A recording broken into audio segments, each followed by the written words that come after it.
यहाँ पर रेसिपी बनी আছে খানা রঙের সবজি সামনে বেগুন হ্যাঁ কি আমরা রেসিপি করব প্রথমে সরু কেটে নিব এমন তো দিব পারে সেটা ডাল দাও কথা হলি এবারে থেকে ভিডিও পারে আগলে জীবন আগলে করব তারপর কাছে হেই নহয় পেঁয়াজ কি ও দেখো পেঁয়াজ কি দিবা তারপর দিদা আমি জীবন দিয়া হয় এটা দিবা সাইডা মানে একটা করে পারা হয়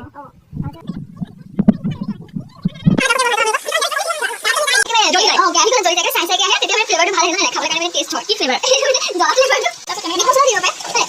আৰু ৰঙালাও গাহৰি সুট কৰিব ইয়েস কৰিব পাৰে কিয় নকৰিবা আপুনি ঘৰত বনাই চালে সবতে সব সবতে সব সুট কৰে সবতে এডজাস্ট কৰিব পাৰে আৰু আপুনি আমাক ফাটিছ বনালে ন এতিয়া কৈছে আপুনি আমাৰ কল হ'ব লাগে আমাৰ মানে সবজি হ'ব খাবলৈ হ'ব আপুনি ভিডিও নাও মুখ লাগিব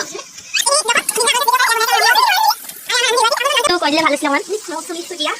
ৰাজেশ মৰাৰী হয় নেকি পপুলাৰ কৰি আমি খাব পাৰো আগতে দেখাব পাৰি হয় এটা নাই আমি খাই পাৰি ঐ দেখো ইয়াক লগাইছে আপুনি আছে আপুনি কি চিন্তা নাই